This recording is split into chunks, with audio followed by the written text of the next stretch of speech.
Assalamualaikum warahmatullahi wabarakatuh.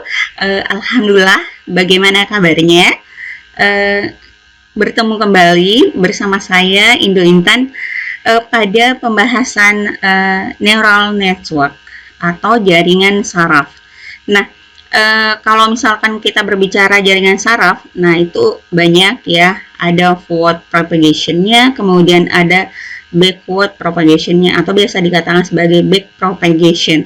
Nah, pada kesempatan ini kita akan membahas mengenai forward propagation, di mana kita tahu ya bahwa forward propagation ini merupakan bagian penting dari sebuah neural network, karena bagian ini adalah tahapan pertama untuk melakukan perambatan dari input hidden layer sampai pada output layer. Nah, kita lihat sekilas apa sih yang dimaksud dengan forward propagation. Jadi forward propagation sebagai algoritma yang kemudian melakukan perambatan dari input ya, dari input layer, kemudian hidden layer sampai pada output layer, di mana pada proses perambatan tersebut itu melibatkan ada nilai input, kemudian ada nilai bobot yang diperkalikan dengan input, nah kemudian dijumlahkan dengan bias. Nah, sehingga ada proses akumulasi atau penjumlahan antara hasil perkalian input dan bobot. Dan kemudian kalau misalkan kita melatih sebuah jaringan saraf, maka di situ nanti kita butuh learning rate, yaitu nilai pembelajaran yang diberikan kepada jaringan untuk mencapai titik performansi terbaiknya. Nah, pada akhirnya kita akan mencari nilai errornya. Nilai error ini penting supaya nanti kita bisa mengoreksi sejauh mana pencapaian jaringan kita. Apakah sudah sama dengan target K, ataukah masih berbeda? Seberapa nilai perbedaan itu, itulah yang dimasukkan sebagai nilai error. Nah, selanjutnya tahapan forward propagation ini seperti biasa dilakukan proses inisialisasi nilai awal ya, kemudian parameter model. Jadi di sini kita bisa menggunakan nilai awal parameter model itu secara konstan ataupun secara random ya. Nah, kemudian dilakukan proses propagasi dari input layer hidden sampai pada output layer. Nah, setelah itu dilakukan perulangan atau epoch. Nah, kita tahu ketika misalkan kita membuat jaringan saraf, berarti kita mau melihat sejauh mana kemampuan jaringan saraf tersebut itu untuk mengenali ya, mengenali targetnya. Nah, kalau misalkan setelah dilakukan pelatihan, setelah dilakukan testing, nah itu nantinya akan diperoleh sebuah nilai error. Semakin kecil nilai error itu, maka itu yang diharapkan. Nah, untuk mencapai fluktuasi ataukah misalkan nilai error dari yang tertinggi sampai kepada yang terendah atau mencapai titik konvergen, nah perlu dilakukan proses atau proses perulangan. Nah, di sini kita sudah memiliki kasus forward propagation. Nah, kita memiliki input sebanyak 3 simpul atau 3 yang berbentuk bulat-bulat ini ya. Ini adalah node atau simpul, yaitu X1, X2, X3. Kemudian kita juga memiliki hidden layer H1 dengan H2. Juga outputnya itu ada 2, O1 dengan O2. Dan yang tidak kalah pentingnya adalah parameter bias. Nah, parameter bias ada BH pada antara input dengan hidden layer. Kemudian B0 antara hidden layer dengan output layer. Nah, nilai-nilai ini juga kita bisa lihat ya, bahwa antara input dengan hidden layer kita memiliki nilai bobot W1, W2, W3, W4, W5, W6. Nah, itu kebetulan inisialisasi nilai yang diberikan di sini adalah secara berurut 0,1, 0,2, 0,3, 0,4, 0,5 dengan 0,6. Nah, selanjutnya antara hidden layer dengan output layer di sini ada bobot W7, W8, W9, W10 dengan nilai secara berurut, kecuali yang terakhir kita berikan nilai 0,1.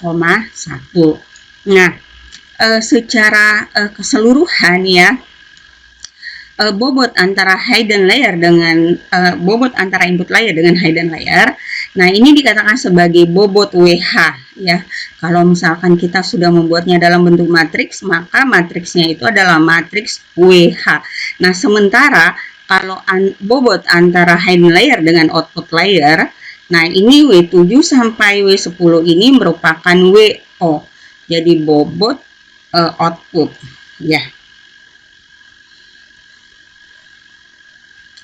Nah, kita bisa melihat ya bagaimana proses perambatan dari hidden layer sampai pada output layer dengan mengambil inputan dari input layer dan bobot yang terdapat pada antara input dengan hidden layer, dan kemudian meneruskannya sebagai input lagi. Jadi hasil perhitungan output sebelumnya itu menjadi input bagi simpul berikutnya ya. Kita lihat misalkan untuk C, di sini ada ZH1. ZH1 itu merupakan input dari hidden layer ya, input hidden layer. Kita lihat hidden layer kita ada di sini. Nah, kenapa dikatakan input hidden layer? Karena input hidden layer itu adalah hasil penjumlahan dari hasil perkalian antara input dengan bobot. Nah, kemudian dijumlahkan dengan bias. Nah, setelah itu dilewatkan pada fungsi sigmoid. Nah, sehingga nanti prosesnya H1 ini sebagai output. Nah, kita lihat untuk set H1. Nah, set H1 ini adalah semua ruas yang kemudian menuju kepada H1, berarti itu dijumlahkan. Berarti dalam hal ini W1 dikali X1 ditambah W3 kali X2 ditambah W5 dikali X3 ditambah BH ya, nilai BH nih ya, samakan ZH1. Nah, demikian juga untuk yang di sini ada ZH2, semua ruas yang menuju kepada H2 sebagai input, berarti dia dikatakan input hidden layer. Nah, yang mana saja itu adalah W2 dikali X1 ditambah W4 dikali X2 ditambah W6 dikali X3 ditambah BH. Nah, ini hasil persamaannya berdasarkan ruas yang berkorespondensi. Nah, selanjutnya kita cari lagi H1. Nah, H1 ini bergantung dari parameter ZH1. Nah, H1 ini merupakan fungsi dari aktivasi ya, fungsi aktivasi. Di sini kita menggunakan fungsi sigmoid dengan persamaan umumnya itu adalah 1/1 tambah E berpangkat minus X. Nah, karena parameternya adalah Z H1, X-nya itu kita ganti menjadi 1/1 tambah E berpangkat minus Z H1. Tuh ya. Nah, maka keluarlah H1 ini sebagai output dari hidden layer. Kalau tadinya ZH1 ini belum dikatakan output dari hidden layer, baru merupakan input dari hidden layer, sehingga dia baru menjumlahkan semua proses perkalian antara bobot dengan input dari ruas yang mengarah kepada H1. Demikian juga dengan H2. Nah, H2 juga melewati fungsi aktivasi ya. Dia memiliki parameter ZH2. ZH2 ini dimasukkan ke dalam fungsi aktivasinya, yaitu 1/1 tambah E berpangkat minus ZH2. Nah, berarti sekarang kita sudah memperoleh output dari hidden layer H1 dengan H2. Nah, selanjutnya di sini kita memiliki nilai yang kita teruskan dari H1 ke output 1. Nah, sebelum melewati output 1 atau sebelum keluar sebagai output 1, ya tentu saja di sini ada lagi proses akumulasi atau proses penjumlahan. Nah, yang menjadi inputan bagi not atau simpul di sini adalah H1. Tadinya kan kalau di sini yang menjadi input adalah X1. Nah, sekarang untuk di sini yang menjadi inputnya adalah H1. Nah, berarti W7 kali H1 untuk input dari hidden layer O1 ya. Berarti W7 kali H1 ditambah W9 dikali H2. Nah, itu berarti di sini ya W7 H1 tambah W9 H2. Jangan lupa biasnya juga ditambahkan dengan B0. Karena semua ruas yang mengarah ke O1 berarti harus dijumlahkan. Demikian juga dengan ruas yang mengarah pada O2 itu semuanya harus dijumlahkan. Di sini berarti W8H1 ditambah W10H2 ditambah BO. Nah, sehingga kita sudah memperoleh nilai Z01 dengan Z02. Itu baru merupakan input dari output layer. Jadi input dari output layer. Jangan salah ya. Jadi di sini ada dua yang menuju kepada output itu namanya input dari output layer. Yang keluar dari output berarti itu adalah output dari output layer. Nah, untuk output layer yang pertama yang akan meninggalkan simpul ini berarti O1 sama dengan TO Z01 sama dengan 1 per 1 tambah E berpangkat minus Z01. Z01 ini merupakan parameter bagi fungsi aktivasi karena Z01 ini adalah input pada output layernya yang kita dapat dari sini ya Z01. Demikian juga untuk O2 itu merupakan fungsi aktivasi dari parameter Z02 dimasukkan menjadi 1/1 tambah E berpangkat minus Z02. Nah, sehingga proses perambatan itu dari input hidden sampai pada output layer sudah selesai. Nah, pekerjaan kita selanjutnya adalah kita melakukan analisis dari segi matriksnya ya. Kenapa segi matriks ini penting? Nah, karena ketika kita melakukan proses perhitungan secara komputasi, maka supaya lebih efektif hasil perhitungan kita, ya tentu saja kita harus menggunakan array. Nah, array itu harus dalam bentuk matriks. Nah, sehingga ketika kita memandang nilai variabel dari F1, kemudian bobot, bias, sampai pada perambatan hidden layer input maupun outputnya, pada hidden maupun pada output, semuanya itu dipandang sebagai nilai array atau nilai matriks. Nah, kita lihat untuk yang pertama ya, kita deklarasikan variabel input dan target. Nah, di mana kita memiliki X ini ada X1, X2, X3. Nah, ukuran matriksnya ada 3 baris, kemudian 1 kolom. Nah, kita berikan value 1, 1, 0. Kemudian target, ya, target atau juga dikatakan sebagai referensi, ya, dari jaringan untuk mencapai goal tujuannya dengan target ini. Target ini memiliki dimensi 2 kali 1 atau 2 baris 1 kolom. T1, T2 ini adalah 01. Nah, selanjutnya kita lakukan inisialisasi bobot dan bias dengan nilai konstan. Nah, di sini nilai bobot antara hidden layer, antara input layer dengan hidden layer adalah WH. Nah, ini sudah dalam bentuk matriks ya. Nah, di sini W1, jadi kita membentuk seperti tadi W1, W2, W3, W4, W5, W6. Jadi kalau kita membentuk matriks itu indeksnya harus per baris dulu, menyelesaikan urutan dari barisnya dulu. Jadi W1, W2 tidak boleh, W1, W2, W3, W4, W5, 6 tidak boleh seperti itu ya, pada tahap awalnya. Nah, kalau misalkan nanti setelahnya kita lakukan transpose, itu adalah hal yang lain. Jadi pada kondisi awal kita harus memberikan indeks, dia berurut secara baris, baru kemudian baris pertama, 2, 3 dan seterusnya. Nah, kemudian nilai yang kita berikan 0,1, 0,2, 0,3, 0,4, 0,5, 0,6 untuk bobot antara input dengan hidden layer. Sedangkan bobot antara hidden layer dengan output layer itu ada W7, W8, W9, W10. Nah, kemudian 0,7, 0,8, 0,9, 0,1. Nah, demikian juga untuk BH.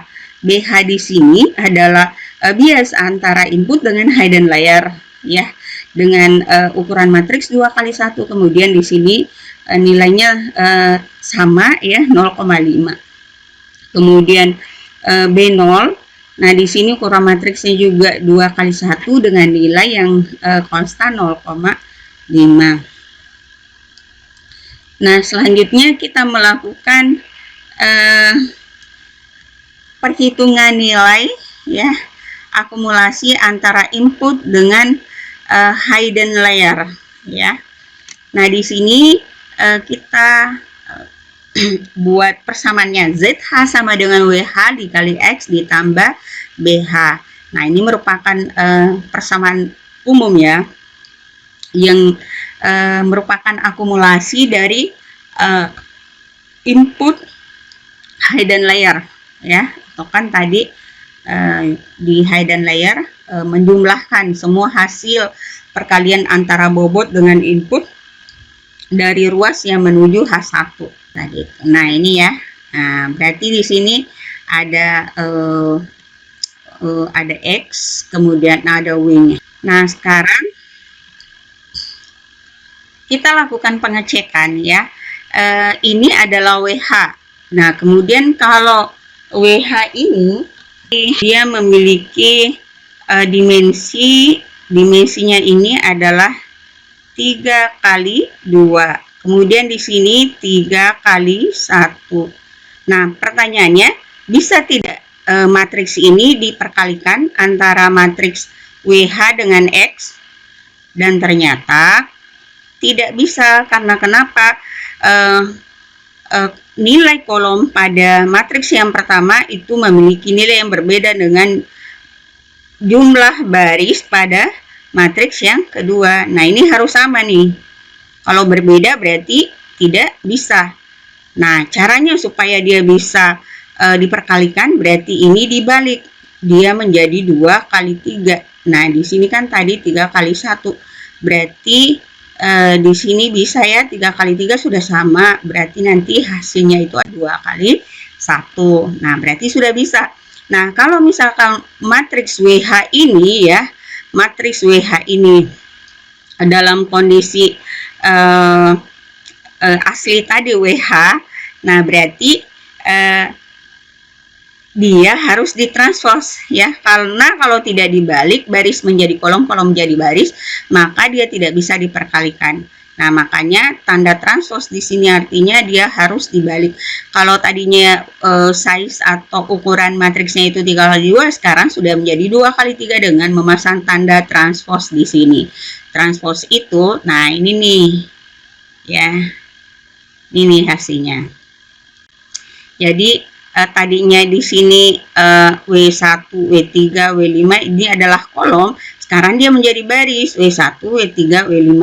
Kemudian di sini W2, W4, W6 itu adalah juga kolom, kemudian di sini menjadi baris W2, W4, W6. Nah, jadi kan kita sudah mengubah baris menjadi kolom, kolom menjadi baris.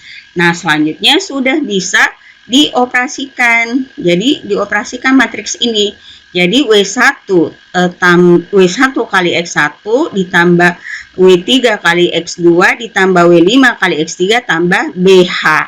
Kemudian W2 dikali X1 ditambah W4 kali X2 tambah W6 kali X3 ditambah BH. Nah, berarti di sini sudah bersesuaian ya antara size baris dengan kolomnya. Nah, selanjutnya di sini H sama dengan di sini H sama dengan tol ZH. Nah, berarti ZH yang dapat di sini seperti tadi kita masukkan sebagai nilai parameter pada fungsi aktivasinya. Nah, kalau misalkan kita uraikan H ini berapa sih kalau dalam bentuk matriksnya ya, kelihatan ini kan persamaannya secara umum. Nah, kalau dalam bentuk matriksnya berarti seperti ini, H1, H2, kemudian tol ZH1 dengan tol ZH2. Jadi dia memiliki size matriks itu adalah 2 kali 1. Nah, selanjutnya kita mencari nilai ya akumulasi antara hidden dengan output layer Z0. Nah, Z0. Jadi tadi kita sudah ZH, sekarang Z0. Z0 W0 dikali H ditambah B0. Nah, W0-nya itu, nah ini matriks W0-nya W7, W8, W9, W10. Sekali lagi, ketika pada kondisi awal kita membuat susunan matriks dari bobot, selalu harus diurutkan W7, W8, tidak boleh W7, W8, W9, W10. Ya, harus berurut per baris dulu, baris pertama, baris kedua, ya. Nah, nilainya adalah 0,7, 0,8, 0,9, 0,1. Nah, di sini set nolnya kemudian ditranspos lagi. Nah, kenapa perlu ditranspos? Padahal di sini kan sudah 2 kali 2, di sini juga 2 kali 1. Artinya, kolom pada matriks yang pertama itu sudah sama dengan baris pada matriks yang kedua. Nah, kita lihat, kalau misalkan kita perkalikan di sini tanpa kita transpose terlebih dahulu, berarti W7 kali H1 ditambah W8 kali H2 tambah BO. Nah, kita lihat, bisa tidak seperti itu? Dari ininya ya. Nah, ini nih, yang tadi.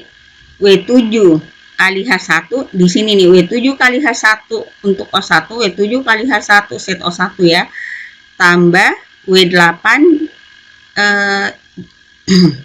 W7 kali H1 tambah W9 kali H2 untuk O1. Berarti W7 itu berpasangan dengan W9 ya, untuk masuk di O1. Nah, O2 W8 berpasangan dengan W10. Genap dengan genap, ganjil dengan ganjil. Nah, susunan matriksnya seperti itu. Nah, gimana di sini? Nah, ternyata di sini W7 kali H1 di sini ya. W7 kali H1 tambah W8 kali H2. W7 dengan W8. Nah, sehingga karena belum bersesuaian dengan arsitekturnya, nah kita lakukan transpose ya. Kita melakukan transpose.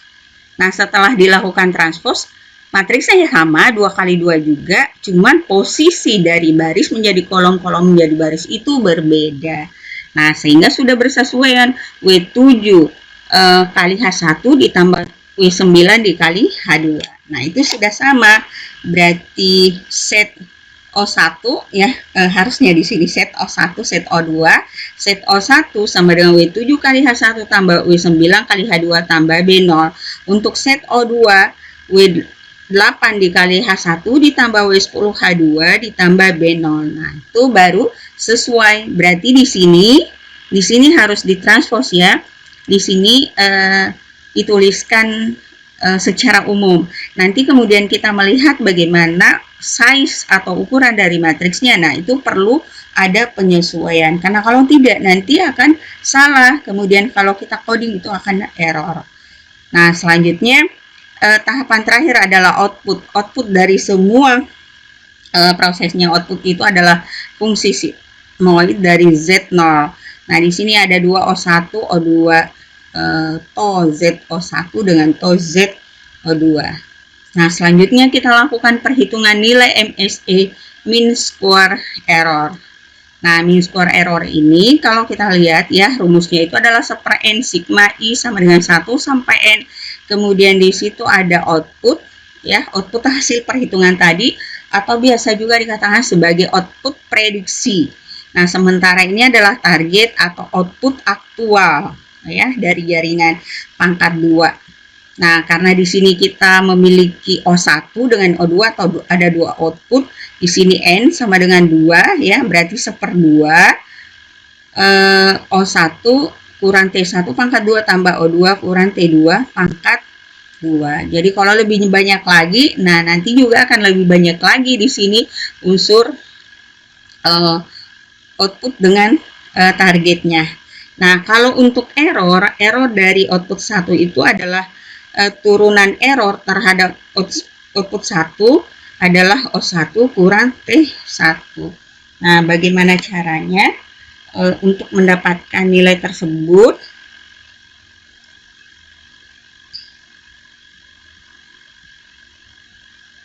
Nah, kita lihat ya, kalau misalkan di sini kan kita memiliki MSE sekian ya, atau kalau kita peringkas 1/2 ya O kurang T pangkat 2.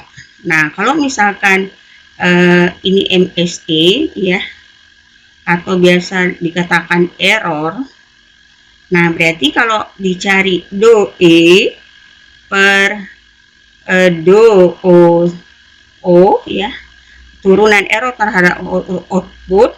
Nah, di sini 1/2 kali pangkatnya yang di sini 2, kemudian dikali 0 kurang T, kemudian 2 kurang 1. Nah, ini 2/2 habis ya. Nah, 0 kurang T, 2 kurang 1 berarti 0 kurang T. Nah, 0 ini kan tadi mengacu kepada O1 kurang T1, kemudian O2 kurang T2 kalau misalkan dia dalam bentuk matriksnya. Nah, demikian untuk pembahasan mengenai jaringan saraf tiruan secara konsep. Nah, untuk selanjutnya kita akan membahas mengenai bagaimana membuat coding di Python untuk forward propagation. Terima kasih, semoga bermanfaat. Wassalamualaikum warahmatullahi wabarakatuh.